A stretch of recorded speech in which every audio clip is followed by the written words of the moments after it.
জাকাত দেওয়া হয়নি এমন সম্পদ খেয়ে বাঁচে যারা, তারা জাহান্নামে যাবে। এমন সম্পদের গোশত যেটা বাড়ে গায়ে, ছেলে মেয়ে আপনার আপনার স্ত্রীর সবার, সেটুকু হলো জাহান্নামের গোশত, জাহান্নামের অংশ। যে অংশ অবৈধ পয়সা দিয়ে বাড়ে সেটা জাহান্নামে যাবে। তা আমার ছেলে আমার মেয়ে আমার ওই সম্পদ খায় যে সম্পদে জাকাত দেওয়া হয়নি, চলেন। 25টি উট হলে একটি উটের বাচ্চা জাকাত দিতে হয়, 30টি গরু হলে একটি গরু জাকাত দিতে হয়, 40টি ছাগল হলে একটি ছাগল জাকাত দিতে হয়, 7.5 ভরি স্বর্ণ হলে বাজার বিক্রি মূল্য জিজ্ঞাসা করে, বিক্রি মূল্য আপনার স্ত্রীর, আপনার মেয়ের আছে, আপনার মেয়ে আপনার সাথে আছে, তো আপনারই, আপনার স্ত্রী আপনার মেয়ের সব মিলে যেটা ব্যবহার গায়ে গলায় হাতে আছে, সব মিলে যেটা জমা আছে, সব মিলে যদি 7.5 ভরি হয়, বাজারে জিজ্ঞাসা করতে হবে বিক্রি মূল্য কত, হিসাব করে শতকরা 2.5 টাকা জাকাত দিতে হবে, দিতেই হবে।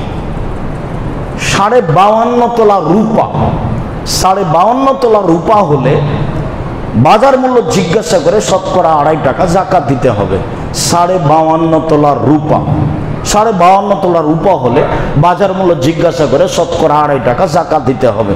পরের অংশ খুব জরুরি অংশ, ব্যবসামূলক যত জমি কিনা আছে আপনাদের, যে সময়ের গতিতে বিক্রি করে দেব, আপনি ল্যান্ড ব্যবসায়ী, এখন বাজারে হিসাব করতে হবে এই জমির দাম কত, সব জমির দাম হিসাব করে স্বর্ণ হিসাবে আর না হলে রূপার হিসাবে শতকরা 2.5 টাকা জাকাত দিতে হবে। আবার বলি,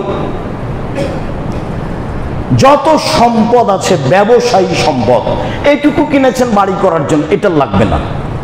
আপনি ল্যান্ড ব্যবসায়ী, আপনি কিনে রেখেছেন, সময়ের গতিতে বিক্রি করবেন, এইটা আপনাকে ভালো করে মনে রাখতে হবে। আপনি শোরুম আছে গাড়ি, এখন আপনাকে জাকাত দিতে হবে। কতটি গাড়ি আছে? 5টা গাড়ি আছে, ব্যবহার করেন, তার জাকাত দিতে হবে না। যদি আমি বুঝাতে না পারি তাহলে আবারও পরে বলবো। আপনি বাড়ির ফ্ল্যাট কিনে রেখেছেন, সময় বিক্রি করবেন, আপনি নিজে বসবাস করবেন সেজন্য 2টা ফ্ল্যাট কিনে রেখেছেন, এর জাকাত দিতে হবে। আপনি ফ্ল্যাটেরই ব্যবসা করেন, রিয়েল এস্টেট ব্যবসা আপনার, তাহলে আপনাকে এখন এর কত টাকা লাগতে পারে এই হিসাব করে স্বর্ণের হিসাবে, মানে প্রায় 3.5 লাখ টাকা, 7.5 ভরি স্বর্ণ বা তার চেয়ে বেশি, 7.5 ভরি স্বর্ণ বিক্রি মূল্য কত আছে, তো ওটা দেখে যদি টাকা আপনার অত হয় শতকরা 2.5 টাকা জাকাত দেবেন। আর যদি রূপার হিসাবে আসেন ভালো হবে, ফকির মিসকিন একটু বেশি পাবে, সেইটা প্রায় লাখখানেক। 52.5 তোলা রূপা, এখনই জিজ্ঞেস করবেন সন্ধ্যার সময়তে যে স্বর্ণকার, কাছা ভাই 52.5 তোলা রূপার দাম কত? 75,000, 80,000, 1 লাখ।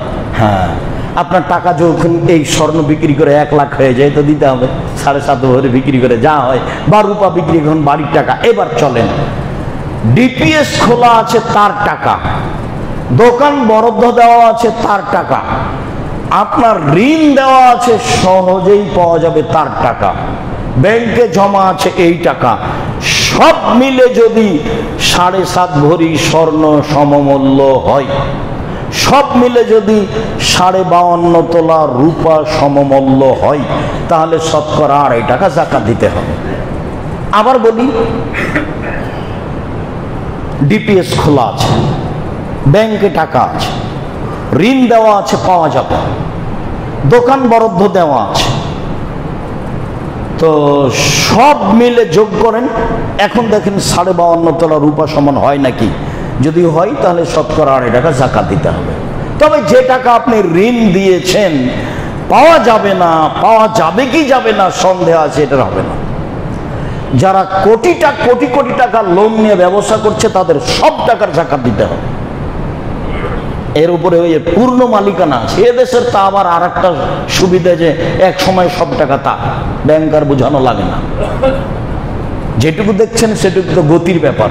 কাজেই যত টাকা ঋণে নিয়ে এসছে সব টাকার জাকাত দিতে হবে, দিতেই হবে। এবার শস্য, 18 মণ 30 কেজি শস্য হলে, ধান বা গম বা যে কোনো শস্য, 18 মণ 30 কেজি শস্য হলে 20 ভাগের 1 ভাগ শস্য ওসর দিতে হবে। 18 মণ 30 কেজি শস্য হলে উপরে যত যাবে সব 20 ভাগের 1 ভাগ, 20 ভাগের 1 ভাগ, 20 ভাগের 1 ভাগ।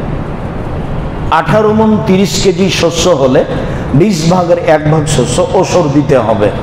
আপনি জমি লিজ নিয়েছেন সেটারও দিতে হবে, যেটা আপনার নিজের জমি সেটারও দিতে হবে। বন্দুক হারাম, খাই খালাসি চলে, লিজ চলে, বন্দুক হারাম। এক সময়ে টাকাও ফেরত পাওয়া যায়, জমিও পাওয়া যায়, এইগুলো প্রথা চলবে না।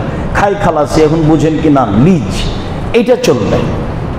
তো এর যেটা শস্য হয়েছে সেই শস্যর ওসর দিতে হবে। বেগুনের ওসর নেই, কলার ওসর নেই, আলুর ওসর নেই, সবজির ওসর নেই, এই দেশের ফলমূলের ওসর নেই।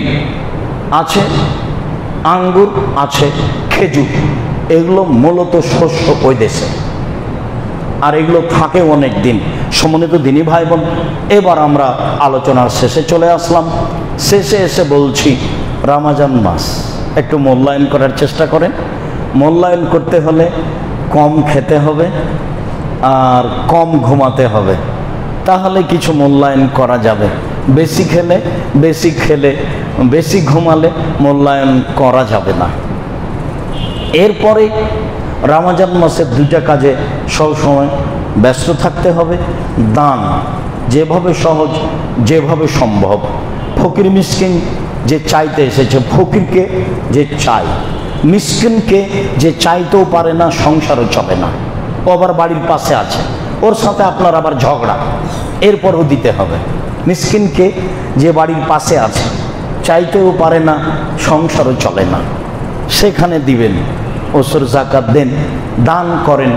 দান যেটা মসজিদ পারপাস, সেগুলো খুব উপর পর্যায়ে।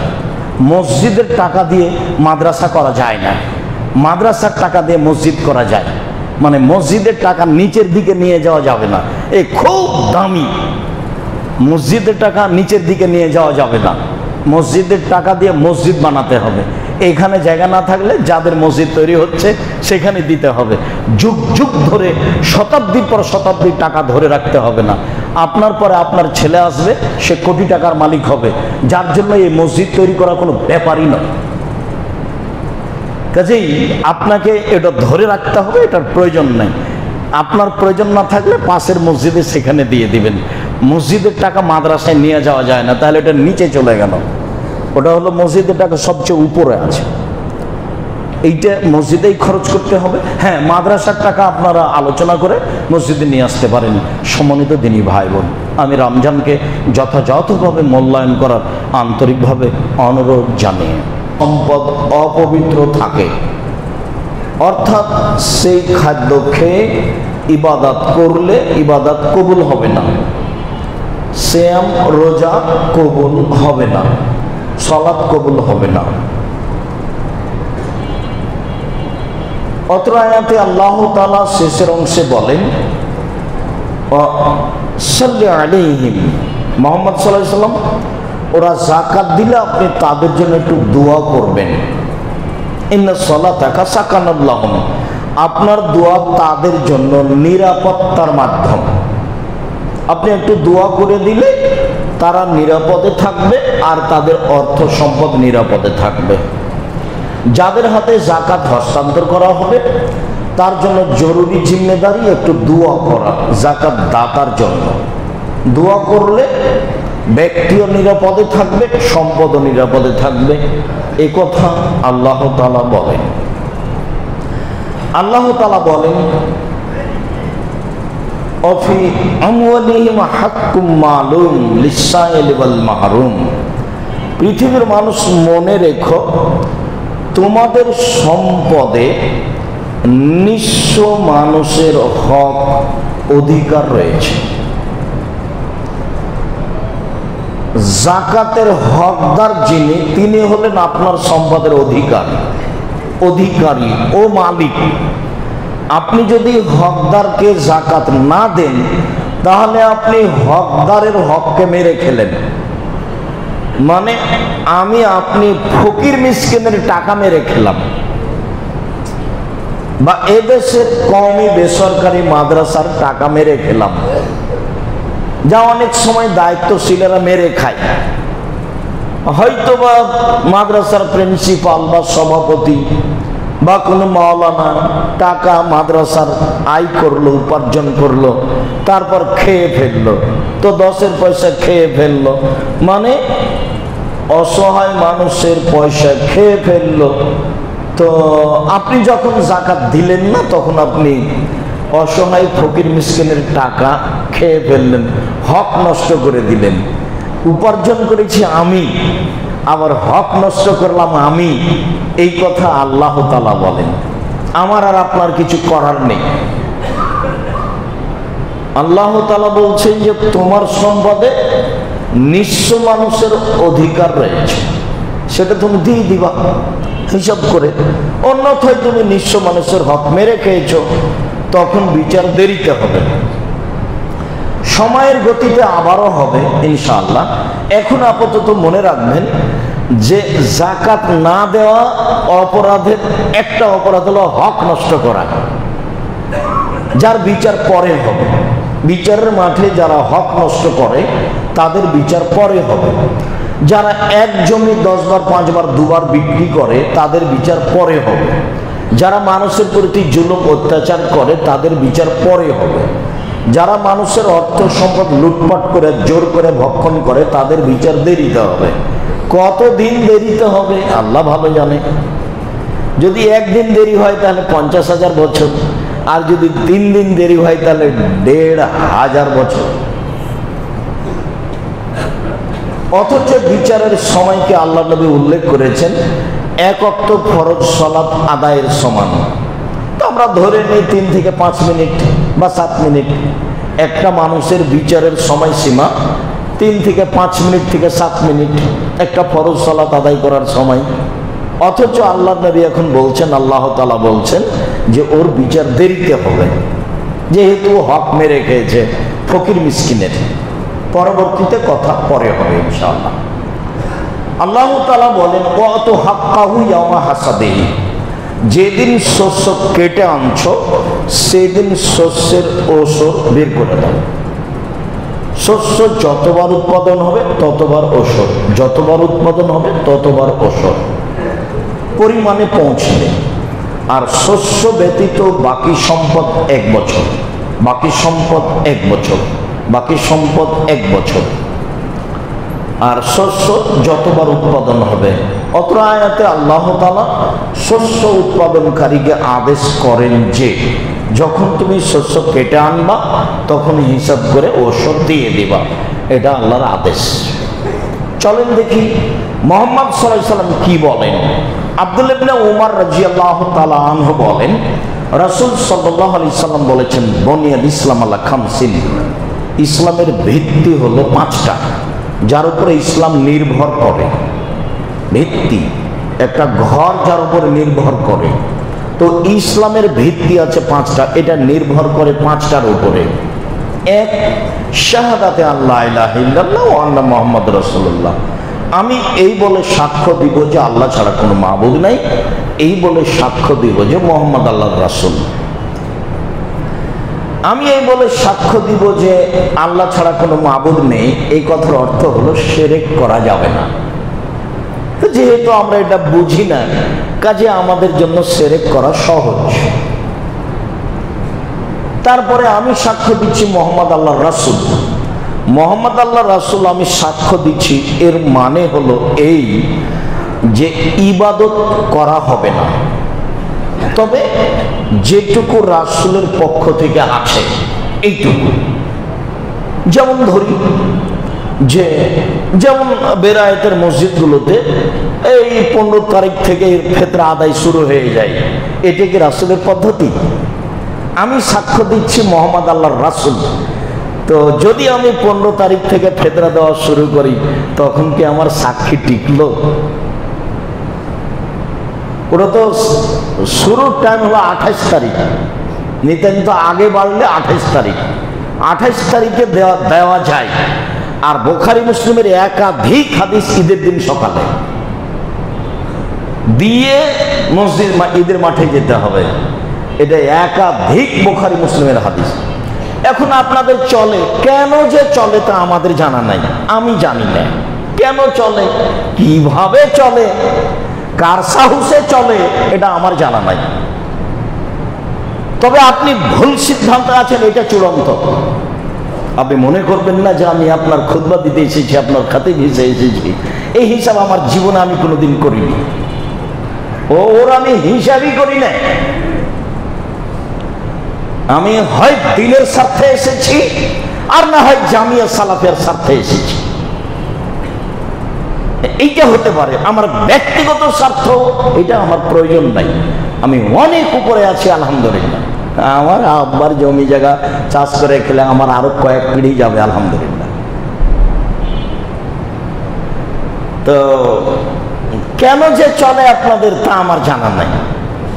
এই যে আপনার বিতির সালাতে চলছে দোয়া, তো চলছে, কান্নাকাটি করে দোয়া করতে হবে, তো এইটা কি চলবে? আমি সাক্ষ্য দিচ্ছি মোহাম্মদ আল্লাহ রাসূল, এই কথা বলার পরে কি ওটা চলবে? না, যেইটুকু দোয়া আসে নবীর মুখের সেইটুকু চলবে। বল হিসাব, সিদ্ধান্ত ভুল ফিরে আসতে হবে। রাসূল সাল্লাল্লাহু আলাইহি ওয়াসাল্লাম যা বলেছেন সেটাই করতে হবে। ইমামকে বলতে হবে, এই ছেলে 24 ঘন্টার মধ্যে শোনাবে হাদিস। আল্লাহ রাসূল কোনতে ভিতরে কি দোয়া করতেন এর চুল কমবে হবে না।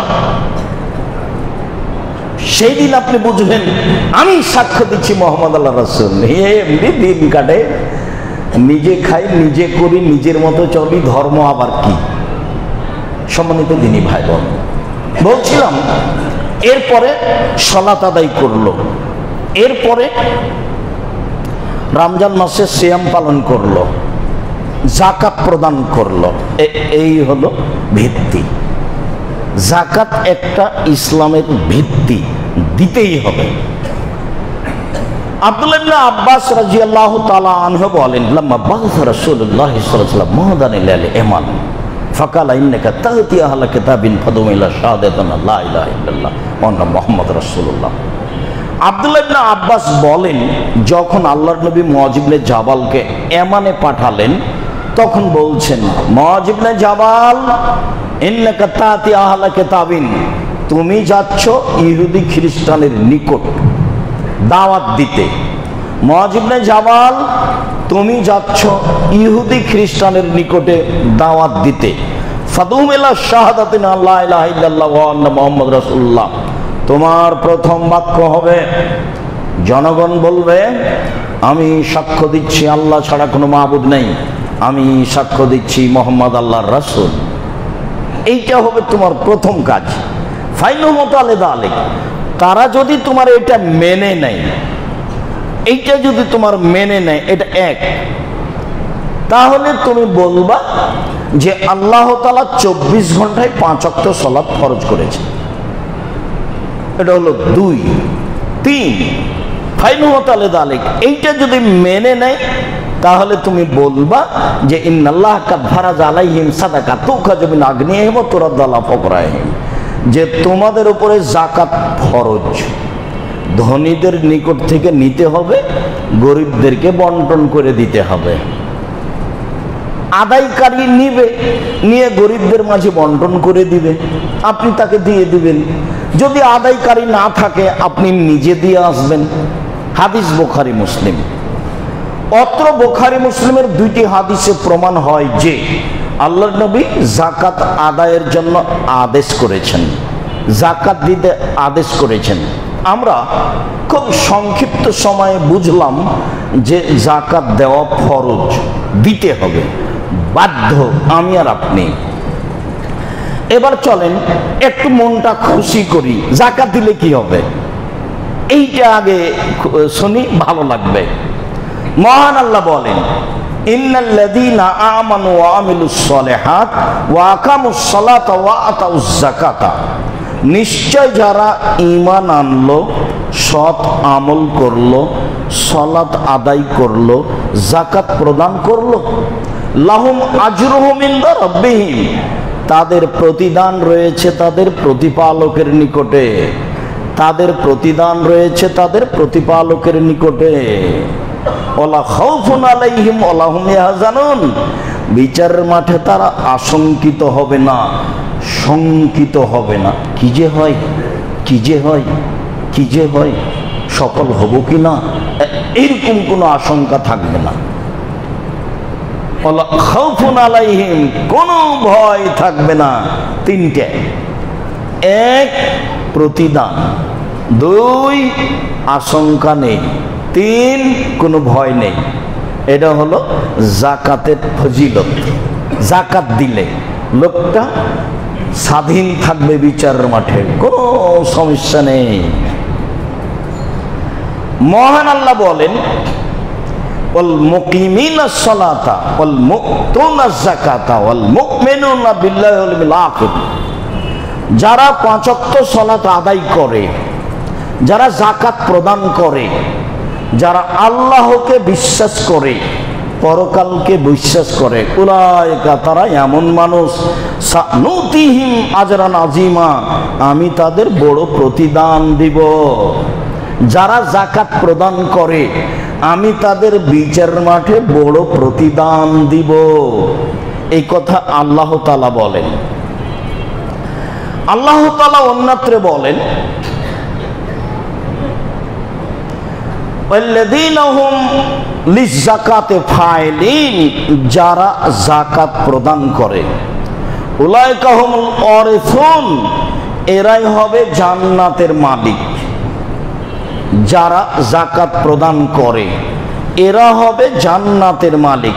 আল্লাযীনা ইয়ারসুনাল ফিরদাউসা হুম ফিহা খালিদুন, তারা জান্নাতুল ফেরদাউসের মালিক হবে, তারা তাতে চিরদিন থাকবে। এই কথা আল্লাহ তাআলা বলেন।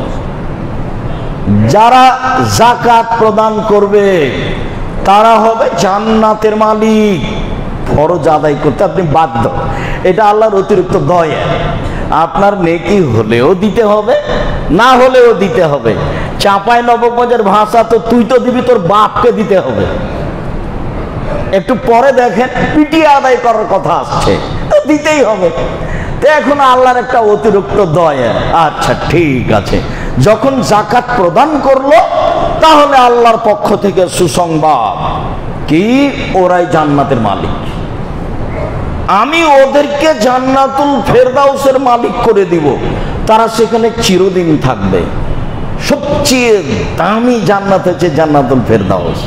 অবশ্য এখানে কয়েকটা আমলের কথা আছে। সরাসরি জান্নাতুল ফেরদাউস পর একটাই আমল খাস, সেটা হলো সদাচরণ, ভালো চাল চলন। দল সংগঠন করলে ভালো চাল চলন টিকে না, আপনি পারবেন না। যখন আপনি দল করবেন, সেটা যেটাই হোক, ধর্মীয় হোক আর সামাজিক হোক, আপনি সদাচরণে টিকতে পারবেন না, এটা অসম্ভব। আপনি আমাকে একাই জিজ্ঞাসা করেন, কত আপনাকে আমি উদাহরণ দিতে পারি। এ কোনো পথ নেই। যতক্ষণ পর্যন্ত আপনার জেহেনটা খালি না হয়েছে, ততক্ষণ পর্যন্ত আপনি সদাচরণ ফিরিয়ে পাবেন না। আপনাকে একজনকে ভালো লাগে আর একজনকে ভালো লাগে না, কেন লাগে না? কেন লাগে না আপনাকে? আপনার সাথে যে আছে সে ভালো, যে সাথে নেই সে খারাপ। তা আল্লাহর নবী বলছেন, পৃথিবীর মানুষ শুনে রেখো, আমি জিম্মেদার ওই মানুষকে জান্নাতুল ফেরদাউস নিয়ে দিব, লেমান হাসানা খলকাহু, যে তার চাল চলনকে ভালো করলো। আপনি একটা মানুষের বদনাম করেন, তখন আপনি ভালো। আপনি একটা মানুষের বিরুদ্ধে লড়েন, তখন আপনি ভালো। একটা মানুষের বিরুদ্ধে বক্তব্য দেন, তখন আপনি ভালো। কেমনে হয় এটা? যার চাল চলন ভালো, আমি মুহাম্মদ সাল্লাল্লাহু আলাইহি সাল্লাম তাকে জান্নাতুল ফেরদাউস নিয়ে দেব। সম্মানিত দ্বীনি ভাই বোন, বলছিলাম যাকাতের ফজিলত। চলেন দেখি রাসূল সাল্লাল্লাহু আলাইহি সাল্লাম কি বলেন। আবু হুরায়রা রাদিয়াল্লাহু তাআলা আনহু বলেন, যা আরাবিয়ুন ইলান নবী সাল্লাল্লাহু আলাইহি ওয়াসাল্লাম,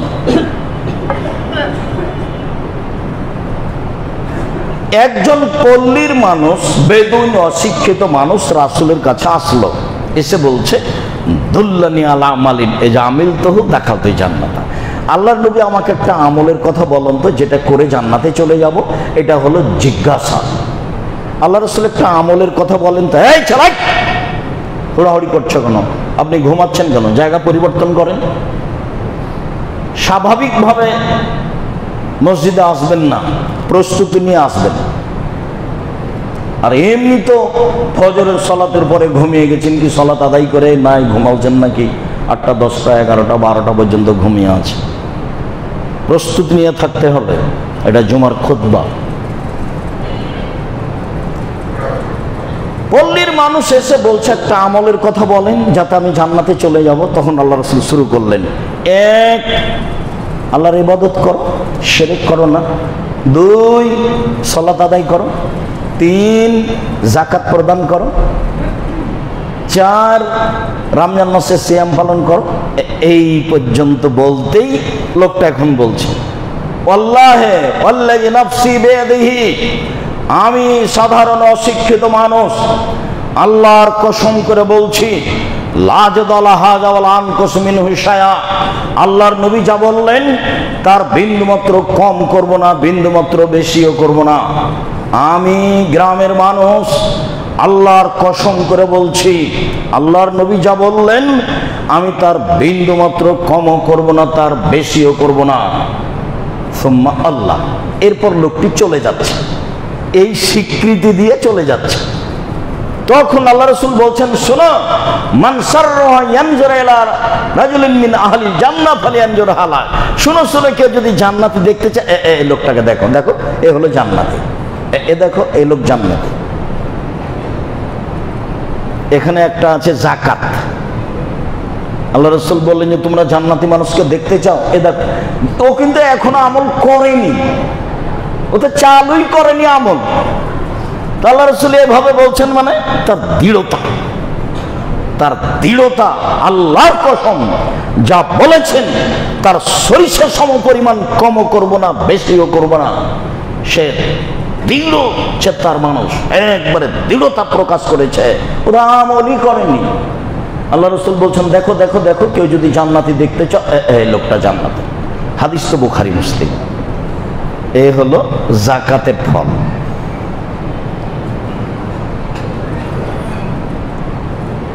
জাবের রাদিয়াল্লাহু তাআলা আনহু বলেন, আমর ইবনে মুররাল জোহানি রাদিয়াল্লাহু তাআলা আনহু বলেন, একটা লোক এসে বলছে যে আল্লাহর নবী, ইন্নী আশহাদু আল্লা ইলাহা ইল্লাল্লাহ ওয়া আন্নাকা মুহাম্মাদুর রাসূলুল্লাহ, আমি সাক্ষ্য দিচ্ছি আল্লাহ ছাড়া কোনো মাবুদ নাই, আমি সাক্ষ্য দিচ্ছি আপনি আল্লাহর রাসূল, মুখের উপরে, রাসূলের মুখের উপরে। তারপরে বলছে, ওয়া সাল্লাতুল সালাওয়াতাল খামস, আমি 5 ওয়াক্ত সালাত আদায় করি। তারপরে বলছে, ওয়া সুমতু রমাজান ওয়া কুমতুহু, আমি রমাজানের সিয়াম পালন করি এবং তারাবি পড়ি। তারপরে বলছে যে ওয়া আতাইতু যাকাতা, আমি যাকাত দিই। এইবার আল্লাহ রাসূল বলছেন, শোনো, মান মাতা আলা হাযা কানা ইয়াউমাল কিয়ামা মিনাশ শুহাদা ওয়াস সিদ্দিকিন। এইরকম দৃঢ়তার সাথে কর্ম নিয়ে মারা যাবে যে সে বিচারের মাঠে শহীদ সিদ্দিকদের সাথে থাকবে। যারা শহীদ, যারা খুব উপর পর্যায়ের মানুষ, নবীর পরপরই যারা খুব মান সম্মানে হাই পর্যায়ের মানুষ বিচারের মাঠে, তারা হলো শহীদ। আমি আর আপনি শহীদ বললে তো হবে না।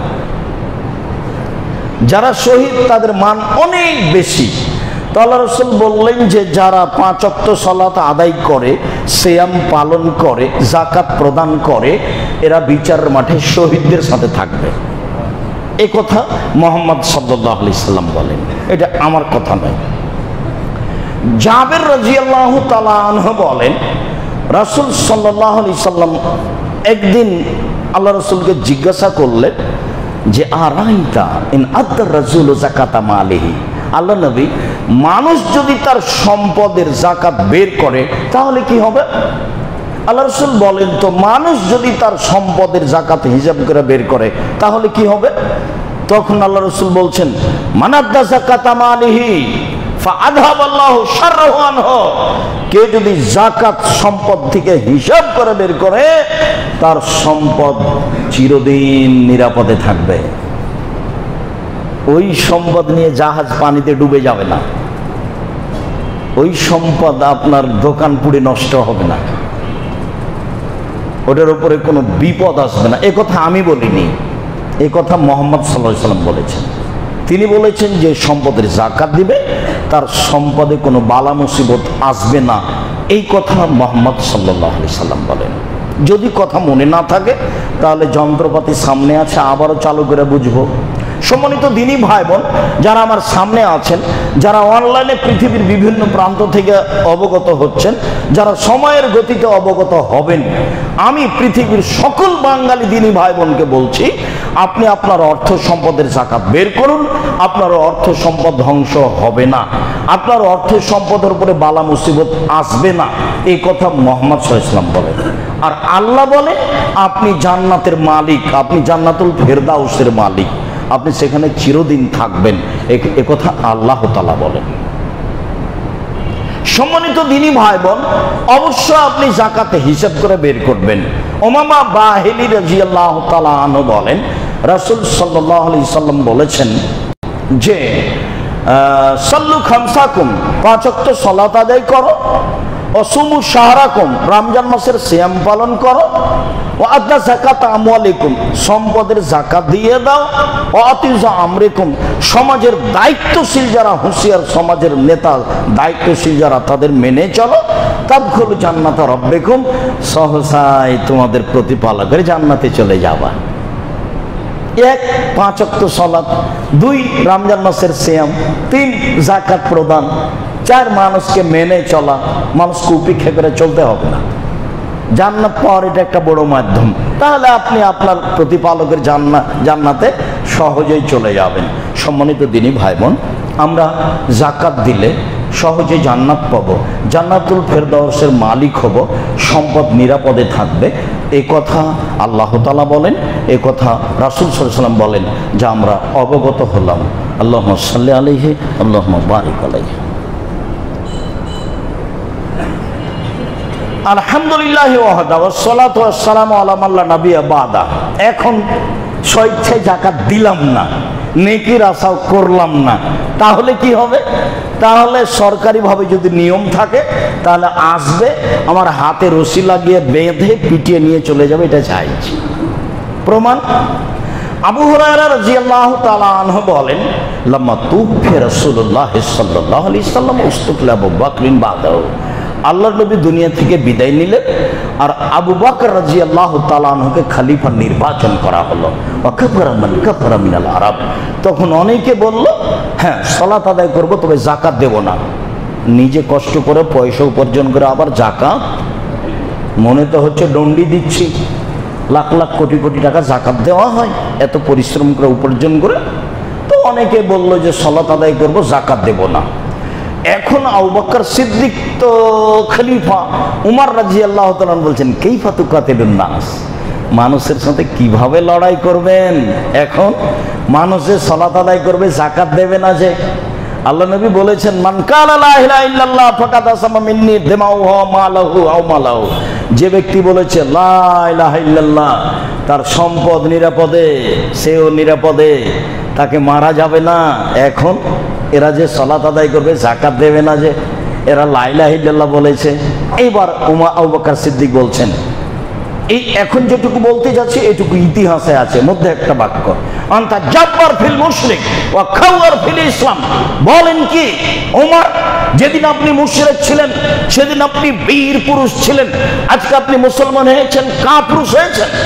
কাপুরুষ ভাষা ব্যবহার করছেন আবু বকর সিদ্দিক ওমরের জন্য।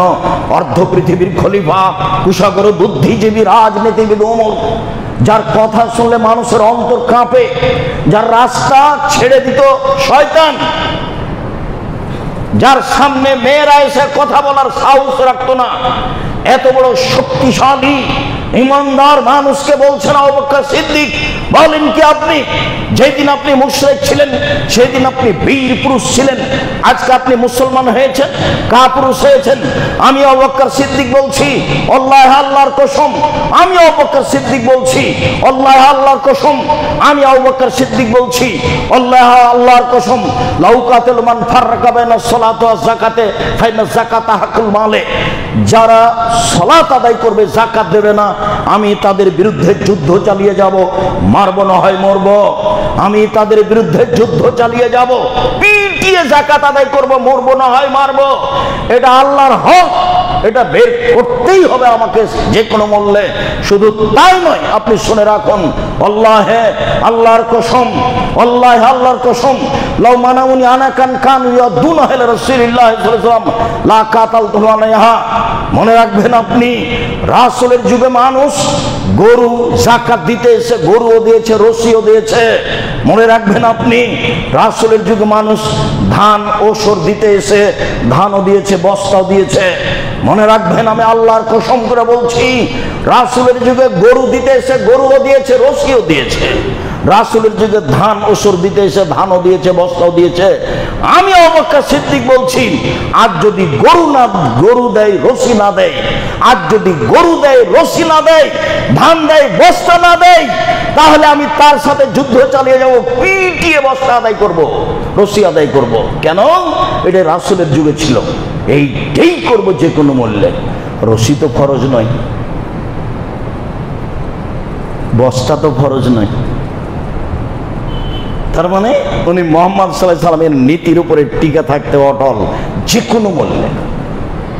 আরে ছাড়েন, গরু রাখেন, ধান রাখেন, এইখানে আসেন বস্তা আর রশি। রাসূলের যুগে যে নিয়ম ছিল সেটাও হবে যে কোনো মূল্যে। কিভাবে করা লাগে সেটা আমি দেখছি, কিন্তু বুঝলাম হাদিস তো বুখারী মুসলিম। সম্মানিত দিনী ভাই বোন, তো জোর করেও কি নইল না, তাহলে কি হবে? আল্লাহ তাআলা বলছেন, ওয়াল্লাযীনা ইয়াকনিযুনা আয-যাহাবা ওয়াল ফিদ্দা ওয়া লা ইউনফিকুনাহা ফী সাবিলিল্লাহ ফাবাশশিরহুম বিআযাবিন আলীম। যারা অর্থ সম্পদ সঞ্চয় করে রাখে, স্বর্ণ চাঁদি, টাকা পয়সা, সম্পদ, তার যাকাত বের করে না, মুহাম্মদ সাল্লাল্লাহু আলাইহি ওয়াসাল্লাম আপনি তাদের সুসংবাদ দিয়ে দেন, তাদের জন্য রয়েছে কষ্টদায়ক শাস্তি, তাদের জন্য রয়েছে বড় শাস্তি। এটা আল্লাহ ঘোষণা দিলেন। বড় শাস্তিটা কি? এবার আল্লাহ বলছেন, ইয়াউমা ইউহমা আলাইহা ফি নারি জাহান্নামা ফাতুকওয়া বিহা জিবাহুম ওয়া জুনুবুহুম ওয়া জুহুরুহুম। তার অর্থ সম্পদকে বিচারের মাঠে লাঠি তৈরি করে জাহান্নামের আগুনে গরম করে তার কপালে, তার পার্শ্বদেশে, তার পিঠে দাগ দেওয়া হবে। ফাযুকু মা কুনতুম তাকনিজুন। এই নাও না, যেই সম্পদ সঞ্চয় করে রেখেছিলে, যাকাত দেওনি, তা কেমন লাগে একটু বুঝো, একটু স্বাদটা নেও না, কেমন লাগে একটু দেখো। ফেরেশতারা এরকম করবেন কেন? অপমান করার জন্য। জাহান্নামে তো যাবে, তো লাঠি দিতে দিলেই তো হলো, লাঠি দেওয়া দাগ দেবে, ও তো জাহান্নামের আগুনে গরম করা আছে, কপালে, পার্শ্ব, পিঠে, তো এইভাবে ছেঁক দিলেই তো হলো। তো এইভাবে বলবেন কেন? একটু কেমন লাগে দেখো না, একটু কেমন লাগে দেখো না, একটু নিজের সঞ্চিত সম্পদ কেমন লাগে একটু দেখো। এটা কেন? এটা অপমান করার জন্য। চলেন দেখেন আবার বুখারী মুসলিমের হাদিস। আবু হুরায়রা রাদিয়াল্লাহু তাআলা আনহু বলেন, রাসূল সাল্লাল্লাহু আলাইহি সাল্লাম বলেছেন, মানাতাহুল্লাহু মালান ফালাম ইয়াদ যাকাতাহু মুসাল্লাল্লাহু আলাইহি ইয়াউমাল কিয়ামাহ সোজা আকরা। যারা অর্থ সম্পদের যাকাত দেবে না, তাদের অর্থ সম্পদকে বিচারের মাঠে সাপ তৈরি করা হবে, বিষাক্ত সাপ, মাথায় লোম থাকবে না, টাক পড়ে থাকবে, চোখের উপরে আরো দুইটা কালো দাগ থাকবে। এটা হলো ভয়ঙ্কর ভয়ঙ্কর ভয়াবহ সাপ। ইতমু কাওয়ালা, ওনাকেই তার গলায় পেঁচিয়ে দেওয়া হবে। সাপ তো দেখলেই মানুষ পালায়, এই বিষাক্ত সাপ তার গলায় পেঁচিয়ে দেওয়া হবে, এবং বিষাক্ত সাপ গলায় পেঁচানো অবস্থায় তার মুখের দুই দিকে